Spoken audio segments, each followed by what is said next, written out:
All right, this is unit 3, which is on sensation and perception. So, a sensation is any time that there's a stimulus in the environment, like a light, a sound, a chemical on your tongue, or something that's going into your nose to smell, and it activates a sensory receptor. Perception is whenever we organize that sensory information into something meaningful. And psychophysics is the study of all of that sensation and perception stuff together. Gustav Fechner is the name that goes with this section, and he's the main person who studied psychophysics. His story is that he locked himself in a dark room for a few days, and then when he came out, all the colors in his garden were so vibrant and vivid, and that encouraged him to study how we understand perception. Thresholds are the first thing here. Absolute thresholds are the minimum amount of a stimulus needed to be detected for about half the time. The absolute thresholds are these strange things like seeing a candle flame 30 miles away on a clear night and all the other ones there. A difference threshold is how much of a stimuli you would need to notice that there's been a difference. If the lights are already on, how many more light bulbs would you need to be able to detect a difference about half of the time? This is called the JND, the just noticeable difference. Weber's law ties into this, and it says that just noticeable difference is proportional to the original intensity of the stimulus. So the example that we always use is the cafeteria. If we start with a quiet, empty room, we only need a small sound to notice the sound in the cafeteria. If we're starting out with a large, loud cafeteria, then we need a much greater sound to notice the difference. That's Weber's law. Contrasting to absolute threshold theory is signal detection theory. It says that we don't have these absolute thresholds, but rather that our minimum thresholds change based on stimuli and our experience, our expectations, our motivation, how tired we are. So, for example, military patrols, they might have a different threshold for what they detect when you're listening for somebody who's outside your house, a doctor who's searching for cancer cells on an x-ray. Their thresholds might be different than somebody else's. So that's signal detection theory. Subliminal perception is the idea that there can be some things below our conscious awareness that we pick up on, though it's minimal and it's not going to be enough to really significantly change your actions. The Stroop effect, we did this little experiment in class where we asked you to read the words and the colors, and it was harder to read on this one because the words and the colors don't match each other. That the word green is written in purple and the word yellow is written in blue. That's harder to read because your brain wants to do pre-attentive processing where it's just automatically processing the information. But when you have two types of information coming at you that are different, the words didn't match the colors, then we have to slow down and do attentive processing. And that's where we consider only one part of a stimuli at a time. We talked about selective attention, and that's your ability to focus on certain specific sensory information while you ignore the other sensory input. We watched the example of the moonwalking bear, where the people were throwing a basketball, and you were asked to count how many times they passed the basketball. But then we often missed the person in the gorilla suit or the bear suit moonwalking through the crowd, and that was because of our selective attention. The cocktail party phenomenon is just the idea that when you're in a noisy space, you have the ability to tune out or filter out other stimuli and just focus on a single conversation in the room. Sensory adaptation is the idea that we tend to only notice when things are different, that we adapt to sensory stimuli, like when there's a constant sound or a hum, like the air conditioner, you don't notice it except for maybe when it first comes on. And that happens unconsciously. Habituation is where you're consciously trying to block something out. You're aware it's there, but then you try to block it out on purpose. The next part of this chapter was on vision, some of the key parts of the eyeball that you should make sure you know. The pupil is the black part of your eye that changes its size to allow more or less light in. The cornea is the outer window of the eye, and it's filled with lots of pain receptors. So if something gets stuck in your eye, you're feeling it on your cornea. The lens is what's refracting light onto the retina. The vitreous body is the whole middle part of the eyeball, which is filled with fluid. The retina is the back layer of the eyeball, and it's filled with photoreceptors. And the retina is where the magic happens. Remember, the magic is what we call transduction, or that conversion from light into a neural impulse. Let's see, the retina is covered with sensory receptors, and those receptors are called rods and cones. The cones, we have fewer of them, 6 to 7 million, but remember, they have their own direct connections. Cones help us to see color vision, and they work best in the daylight. We have way more rods, but they're concentrated on the edges of the retina, so they're more for peripheral and black and white vision, and they share their connection with the next neuron. Let's see what else. Next, light goes from the retina and the rods and cones to the bipolar cells. The bipolar cells pass messages on to the ganglion cells, and that's where transduction happens. So on the retina, it goes from the rods and the cones to the bipolar cells and then the ganglion cells. Then we have a neural impulse that travels out of the eye through the optic nerve to the optic chiasm, and then it's directed by the thalamus to the visual cortex in the occipital lobe of the brain. Remember, transduction is when it's being converted from light stimuli into a neural impulse that can travel along the nerves and that the brain can understand. Here's a view of the brain from above. There's that optic chiasm, because remember, everything you see with your left eye goes to the right side of your brain, and vice versa. So this is where that crisscross happens in the head.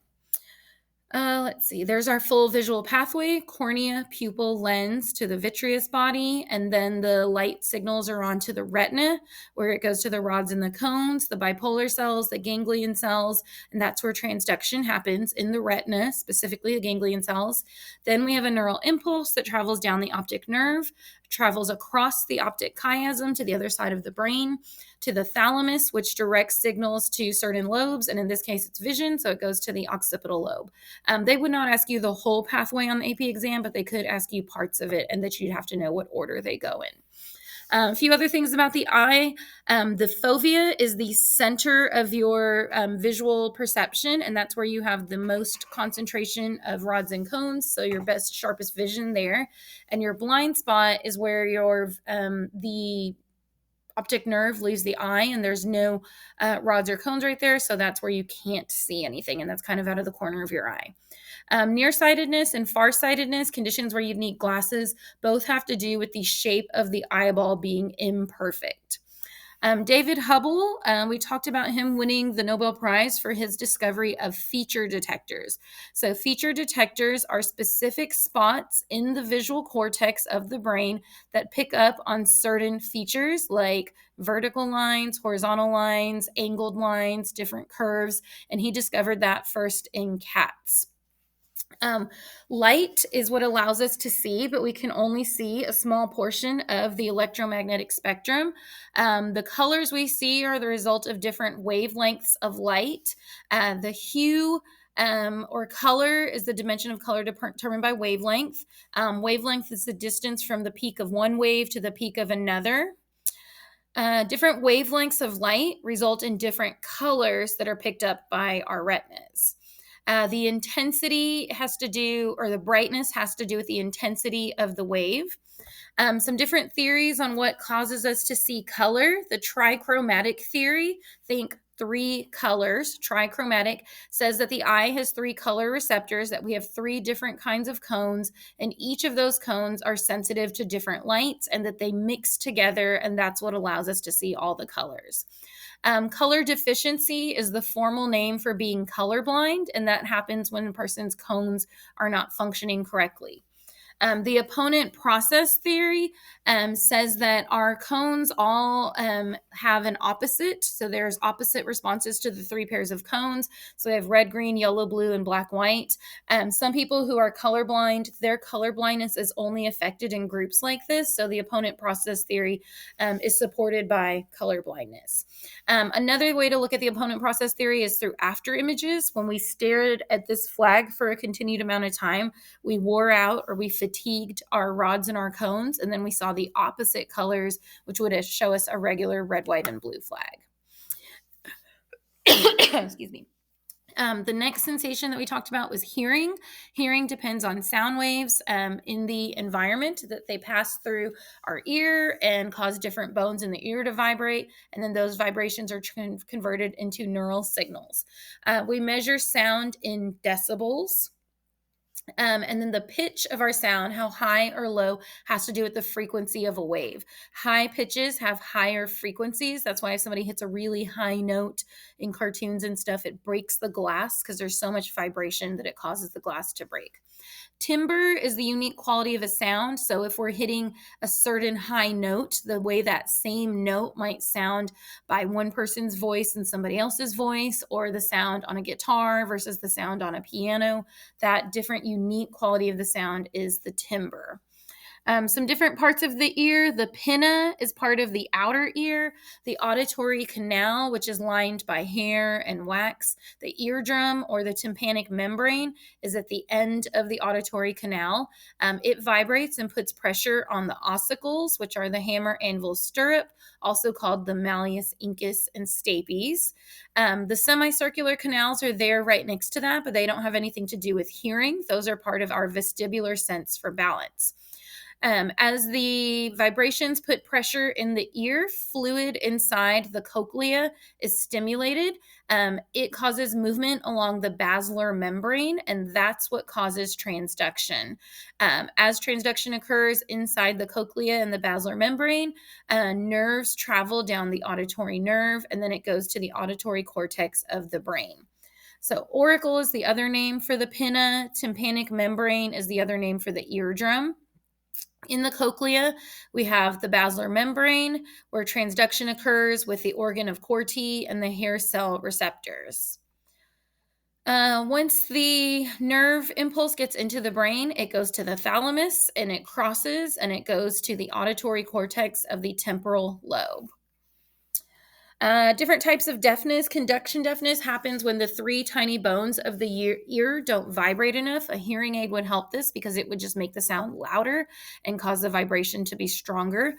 Sensory neural deafness is more complicated, and it's when there's damage to the cochlea or the auditory nerve, and the transduction process is not happening correctly. Sometimes a cochlear implant can help with this.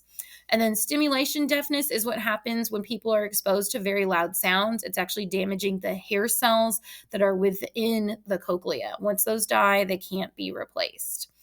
The localization of sound, since we have two ears, whenever a sound reaches one ear first, we are able to localize or figure out which direction the sound came from. So, for example, if you hear my voice in your left ear first before your right ear, then you would know that I'm sitting to your left. Our next sensation is smell and taste. Both are considered the chemical senses. Smell is the gustatory system, the sense of taste, and the olfactory system is smell. We said that smell and olfactory would be smelly.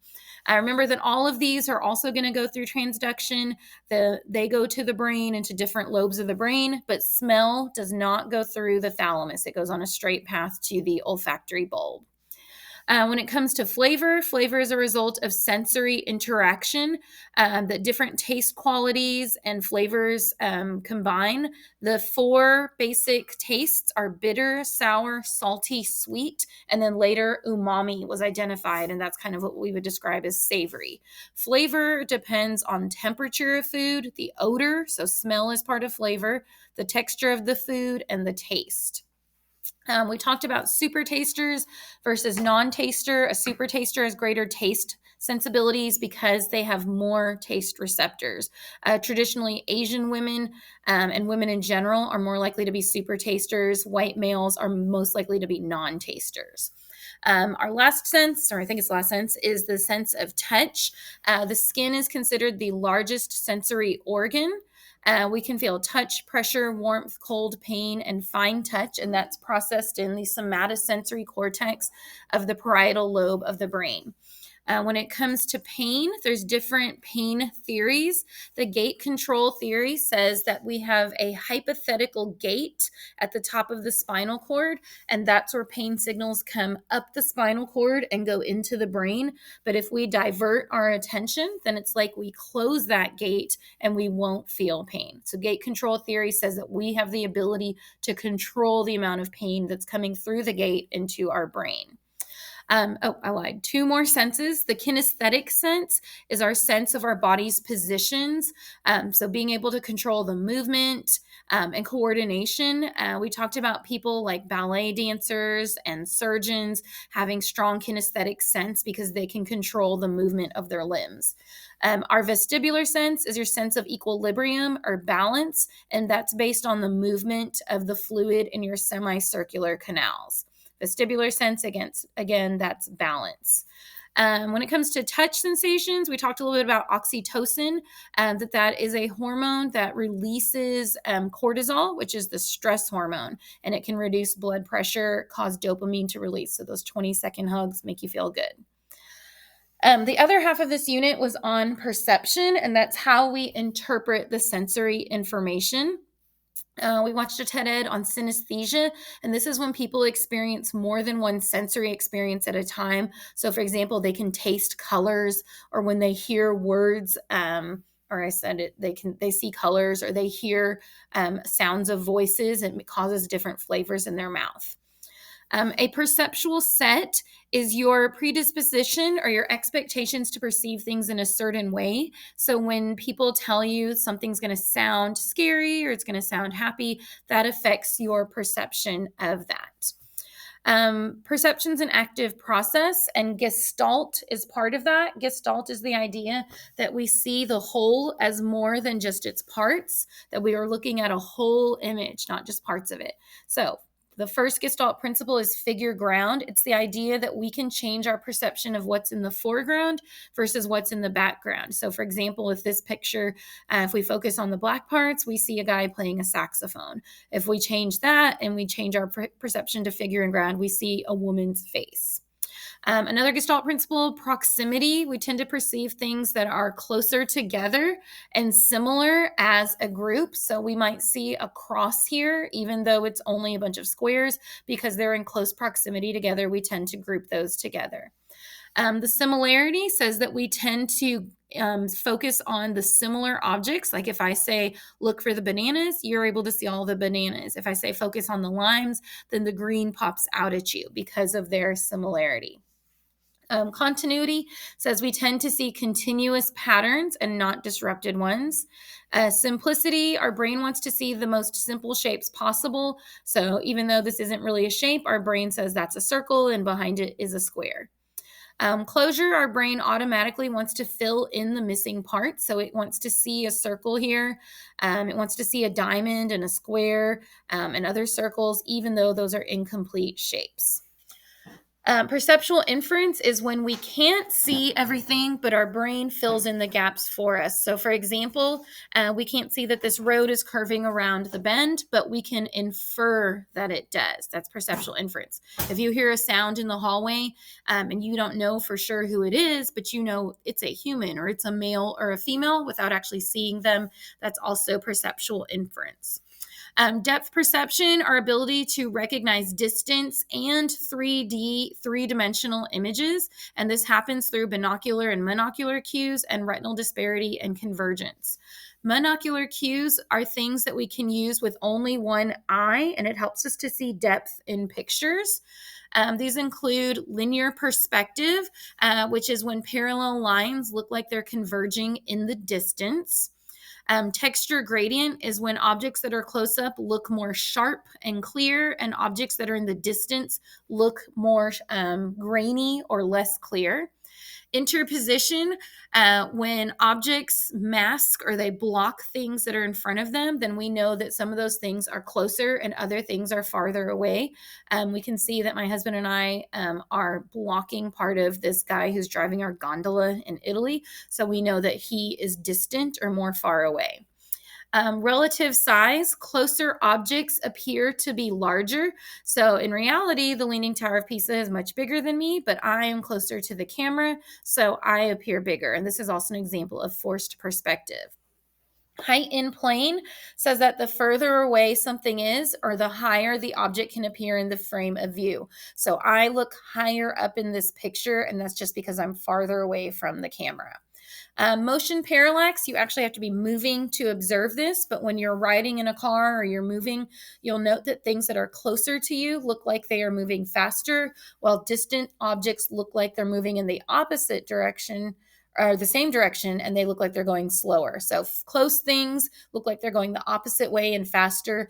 Distant things look like they're moving with you and they're going slower. Binocular cues or binocular cues are ones that use both eyes. Retinal disparity is the difference or the disparity between what each of your eyes sees. So when your eyes detect that something is very similar between your left and right eye, that tells you that it's very far away. If something is moved close to your eye, like your finger is held right in front of your eye, your brain notes that there's a big difference between what your left eye sees and what your right eye sees, and that helps with depth.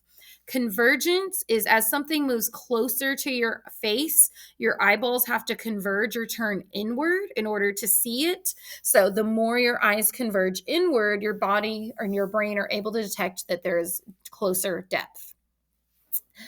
Some different famous optical illusions, the Muller-Lyer illusion. In this one, the lengths of the lines are actually all the same, but the differing arrowheads cause the lines to appear differently. The moon illusion, the moon always appears is the same size. The size of the moon stays constant, but when it is closer to the horizon, it appears larger, and that's because we have something to compare it to. The moon, in reality, is significantly bigger than the capital. So when the moon is closer to the horizon, we can see that difference. Whereas when the moon is higher up in the sky, it looks smaller because there's nothing there to compare it to. The Ames room in this illusion, the guys are really pretty similar in height, but the guy on the right looks significantly taller and the guy on the left looks significantly smaller. And that has to do because the shape of the room is distorted, that the guy on the left is actually farther back. Some things that do stay constant in pictures, even though lighting may change, the size, shape, brightness, hue, and locations. So for example, we know that a door is still a rectangle, even though you may be viewing it as being partially open or closed in real life. Two modes of processing, bottom up and top down processing. Bottom up is when we see the parts before the whole. This is what allows us to listen to just different parts of a song, like the melody or the drums or the bass guitar, or when you're tasting foods and you can detect individual flavors before the overall taste. That's bottom up processing. Top-down processing is when you see the whole before the parts. This is what allows us to read words automatically. So here this is top-down processing. We can see a cat, even though it's really just a bunch of dots. Our brain, this is also part of Gestalt, our brain wants to group those things together. Reading difficult handwriting, that's also an example of top-down processing because I'm trying to look at the whole word and not just individual lines and curves. We can read this final paragraph here because only a couple letters are out of place. And again, that's top-down processing. All right, that's all of Unit 3, Sensation and Perception.